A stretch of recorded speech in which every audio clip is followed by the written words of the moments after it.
Yo, yo, yo, what is going on, IK Familia? It is your boy, BN, aka Mr. Kingdom Builder, and today we are back again, giving you some more IK goodness, quality information, education. Today, we're going to be taking a look at the upcoming version 1.9 update patch notes. This is going to be our full read session, and you can expect these patch notes to be coming out as stated here, which is going to be at 6 UTC on February 17th. So at least as of recording the video, we're looking at about 14 hours. Probably once it comes up, maybe at about 13 hours, give or take, as far as when the video releases. Because right now, as of recording, it's 14:54 on the 16th. So a little bit of time.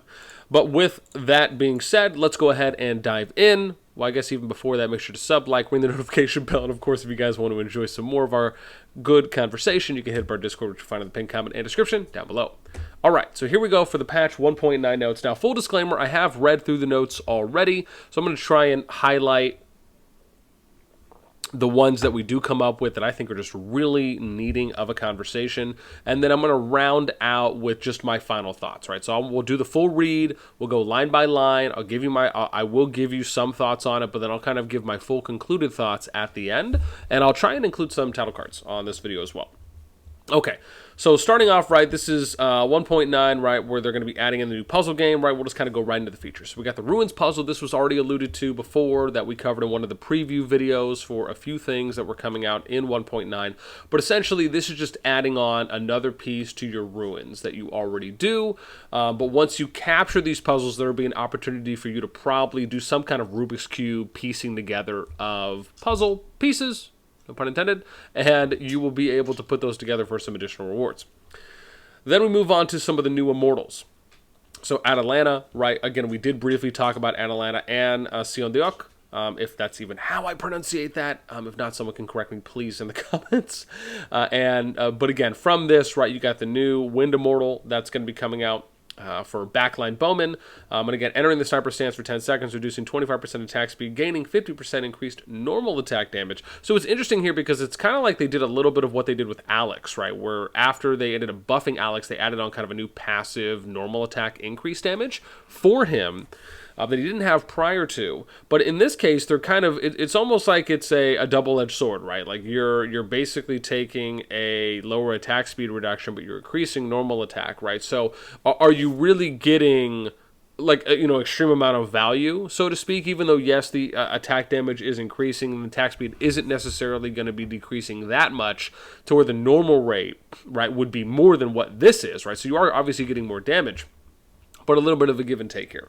And then you have every normal attack has a percentage chance of piercing the target and causing damage to the enemy behind the target, right? Chance of piercing, right? 30-40 goes up to 100%, right? So I guess that means at max level, you'll be able to have a guaranteed chance of piercing every time. And then how to get fragments. You can attain Atalanta starting fragments in King of the Hill. So they're adding, again, as we mentioned before, another Immortal to King of the Hill. Right, nice to get a few more there.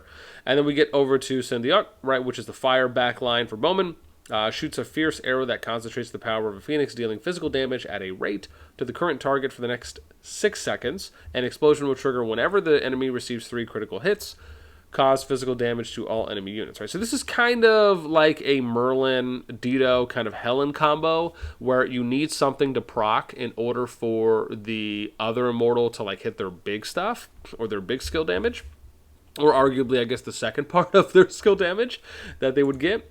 And so again, right, we'll see how that works out. I think some people are interested to play around with Syndiok to see how she might work out. And then again, you can also see here fragments are going to be added to Hall of Immortals for her, so that's nice that at least they're going to be giving you something for free to play. Would have loved for that to happen earlier as well, right? Because this is something we touched on, where we always liked the idea of them adding one in for free to play, right? Adding another in for adding another in if they want to do like a paywall thing, and then adding another in for a specific event, right?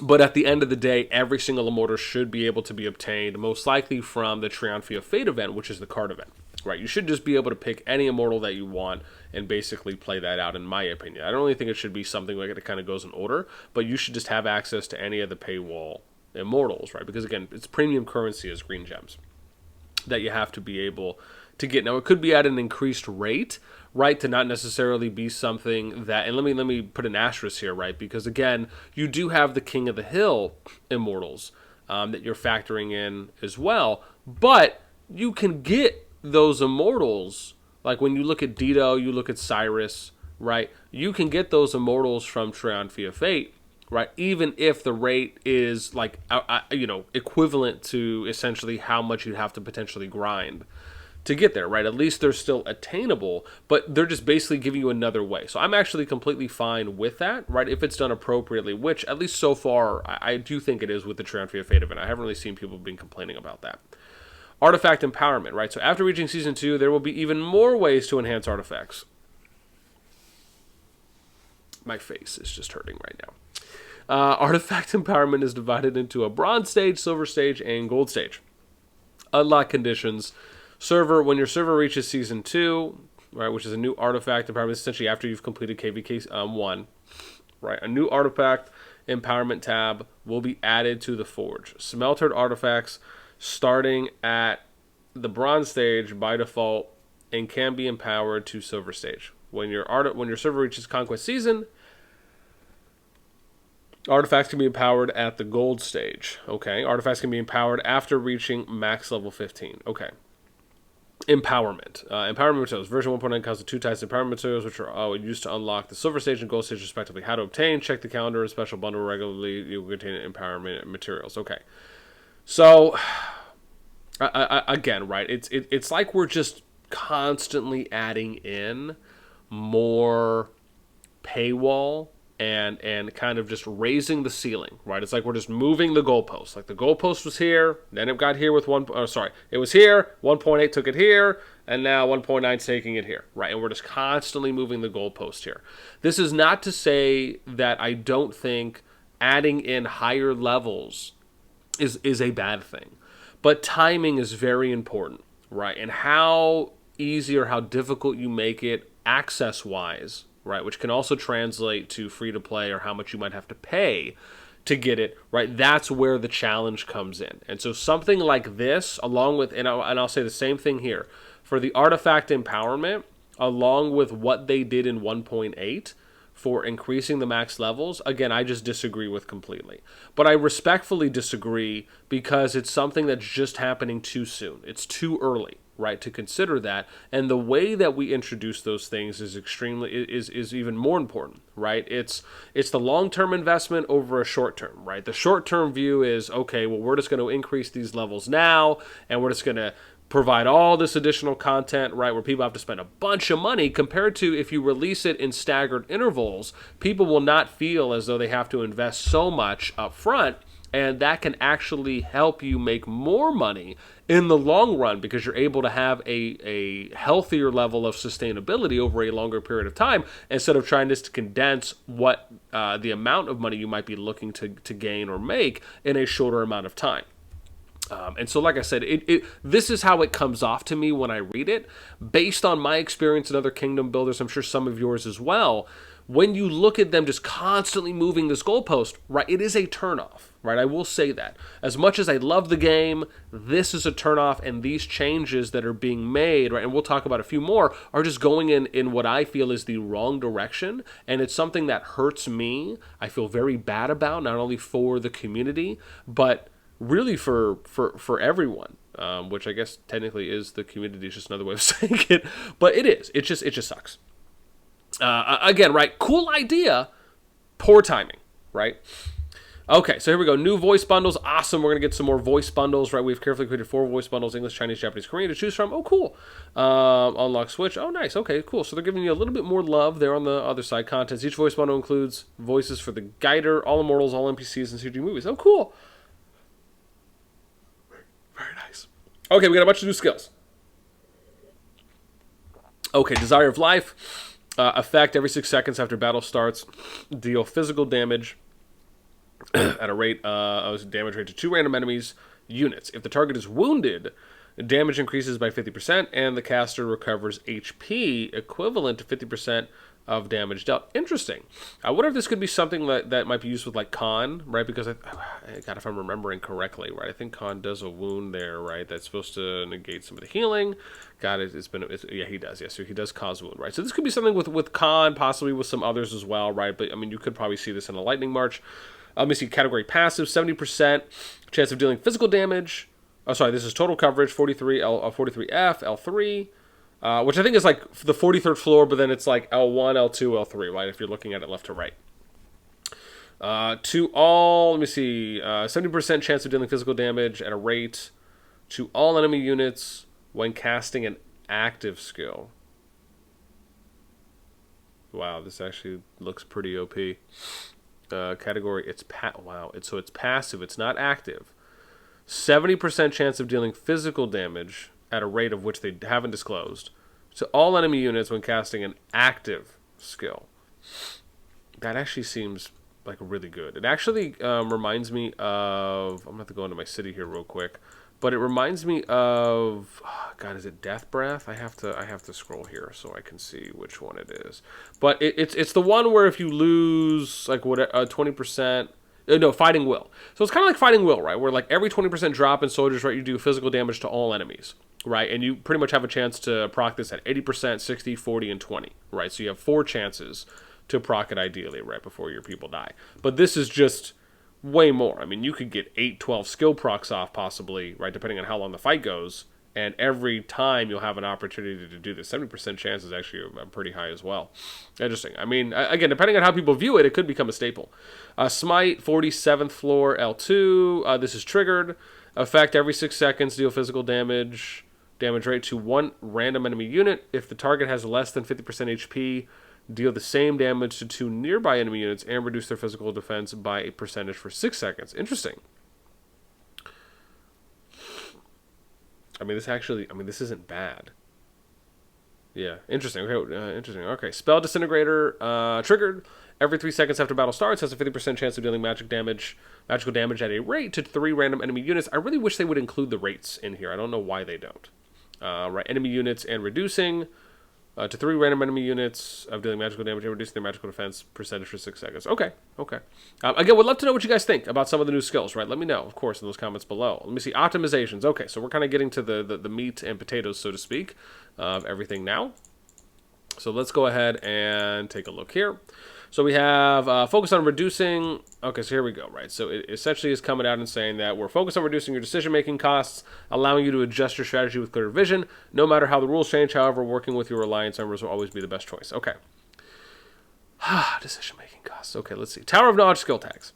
Added new class restriction tags to skills in the Tower of Knowledge. There are 2 types of tags now. The first type states no restriction, which I would imagine you can put that on any immortal, while the second type states a specific immortal position restriction. Skills with restriction tags can only be equipped by immortals of the corresponding position.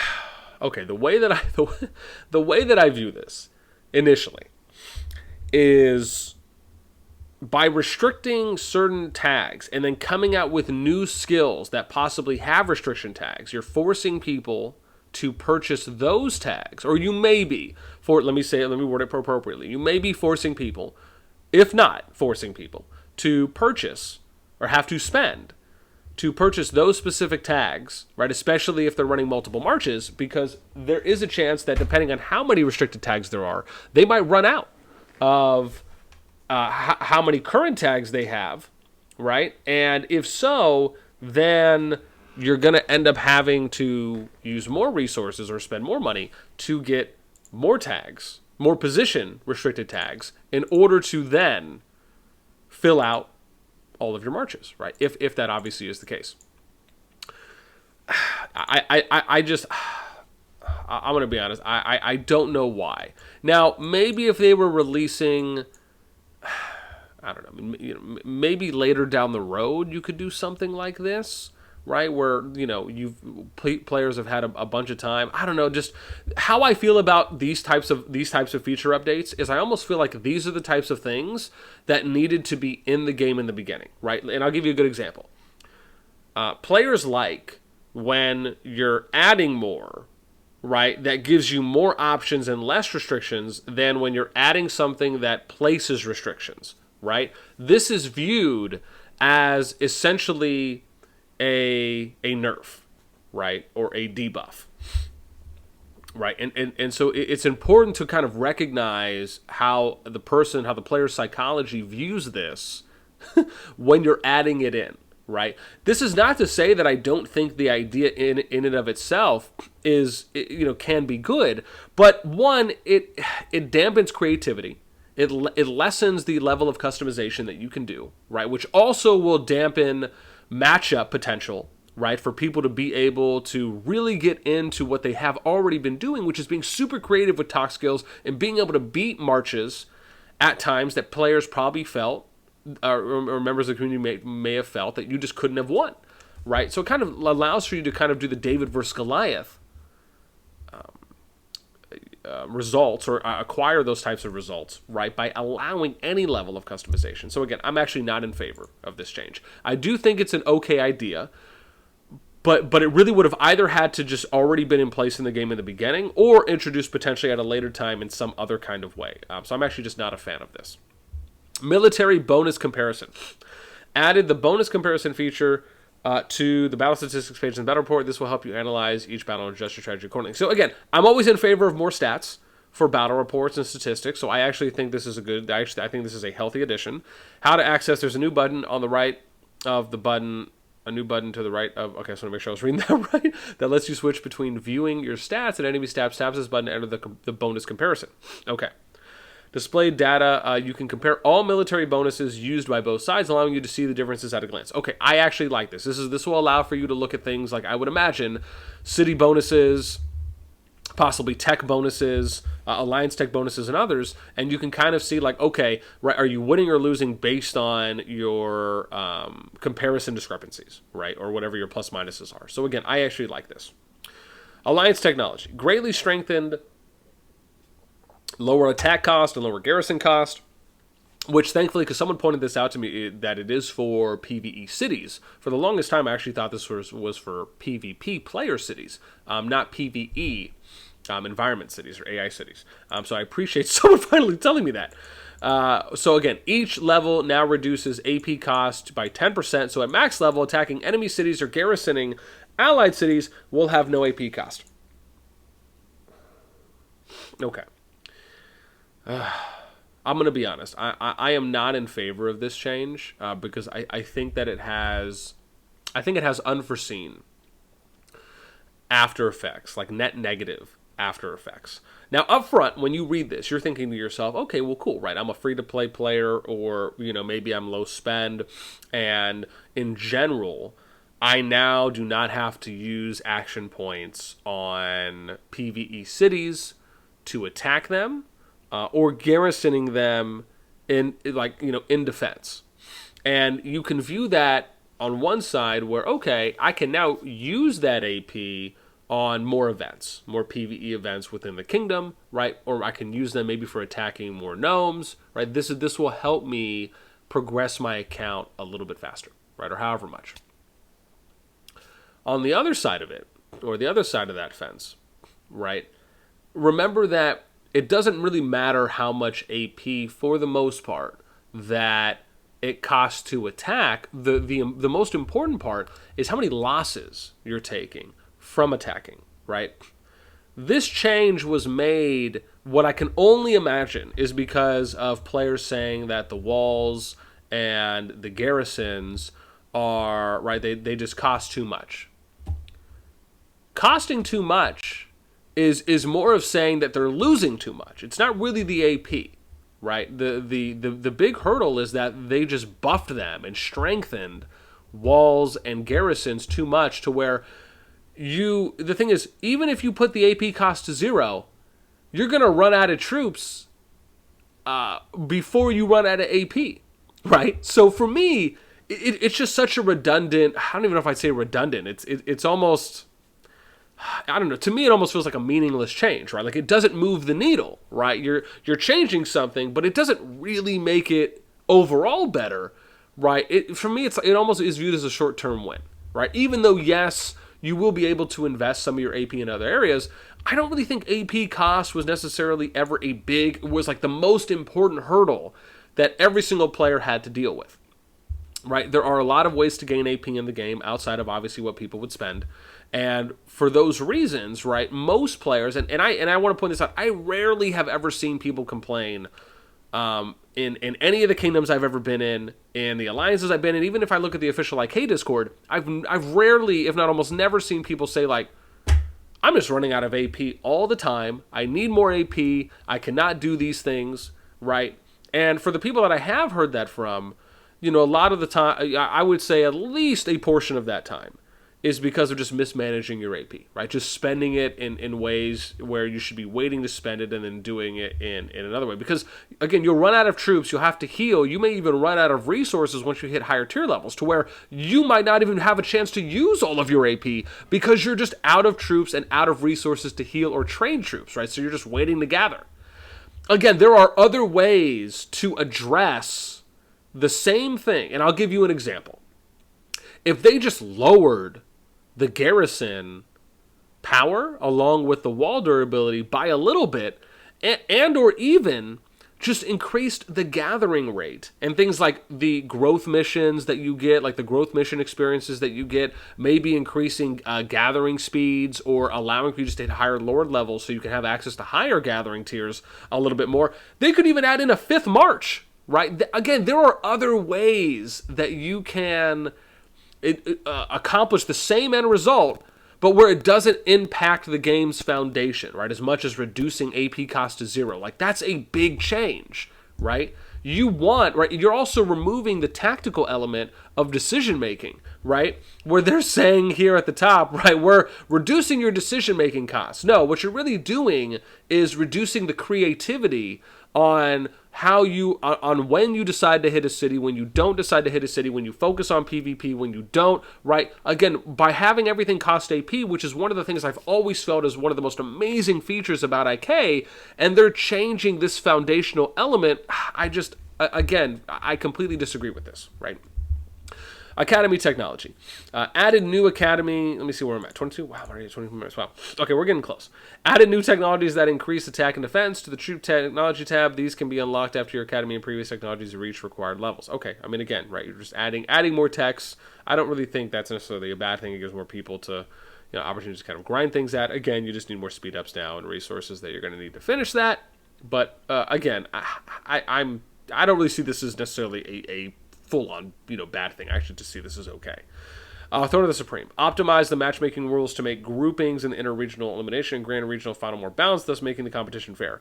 If this is true, then I'm all for this, because I have heard people say that they've been getting matched up with people that are higher level than they are, right? For some people, they got matched up with like people at C40 plus versus people that were only at C40, and a few other things that those have mentioned kind of within that realm. So again, if this is going to make it fair, I'm actually all for that, right? I would love if they provide more details, right? That's the one thing I'm always going to say on the patch notes. More details, right? All you've given me here is the subject line, right? I want to know why you're making the change. How is that change specifically going to make it more fair, right? Just telling us like, hey, we're going to do better and you're going to see good things in the next update, but then you don't go into any details. That's basically what we're getting, right? Again, a little more detail, please. Dragons.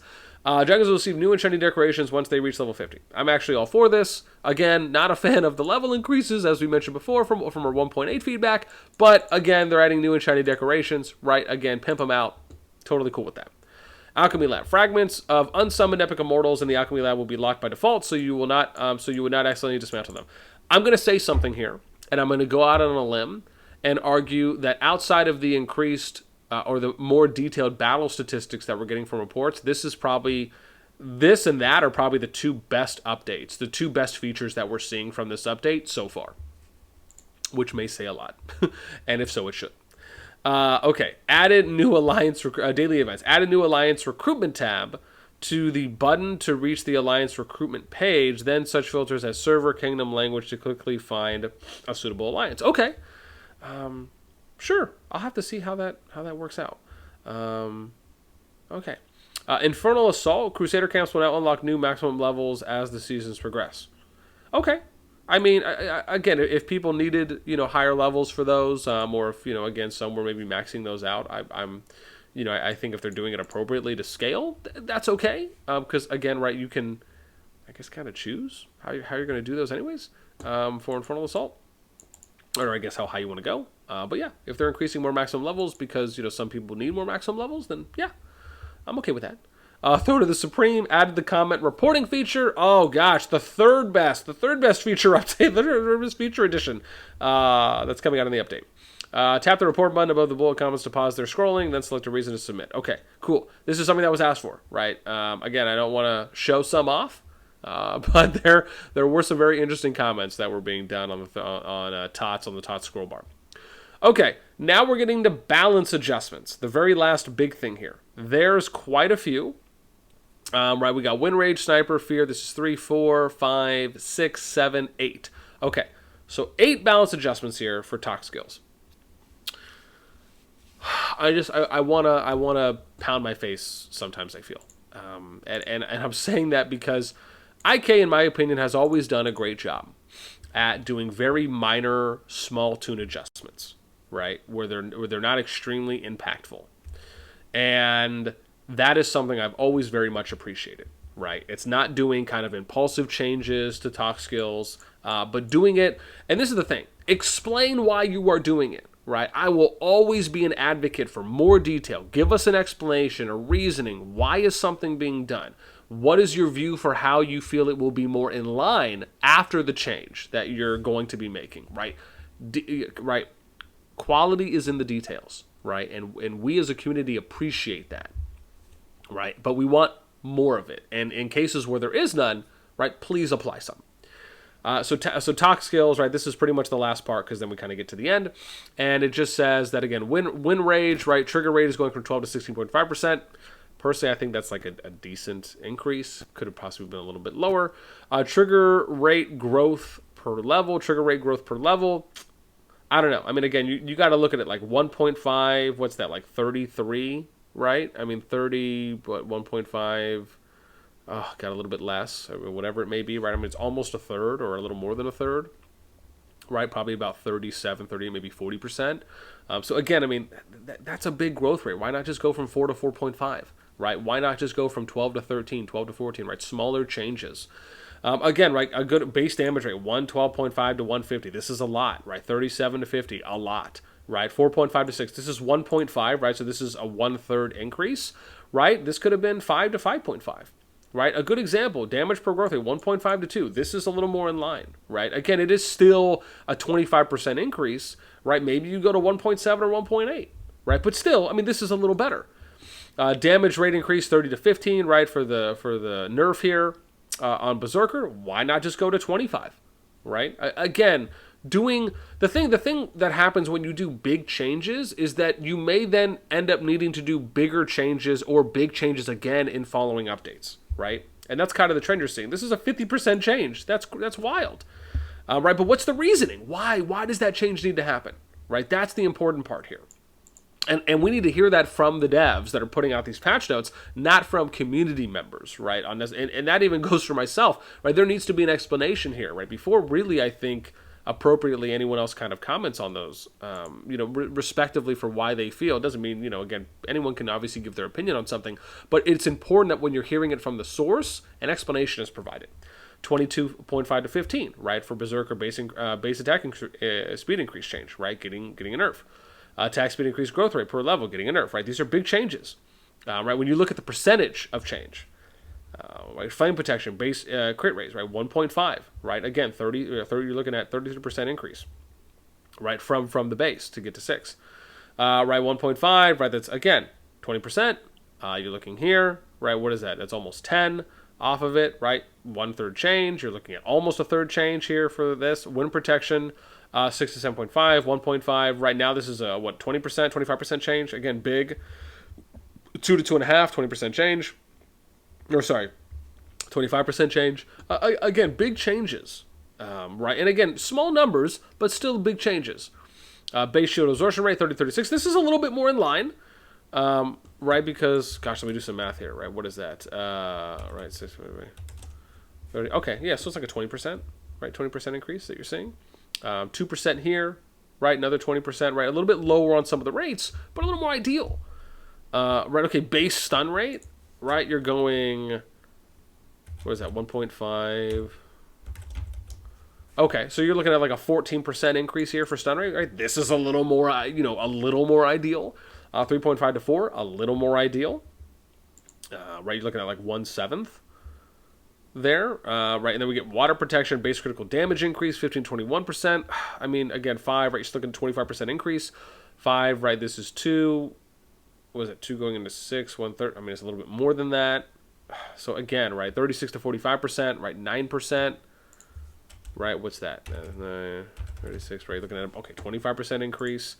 3 to 12, another 25%. I mean, again, big percentage increases here that you're seeing, right, despite obviously the changes that are being made. It's just, I don't know, to me it's a lot, right? I would rather see smaller number changes than bigger ones, right? And then also, more importantly, and probably the most important thing, a reason why, right?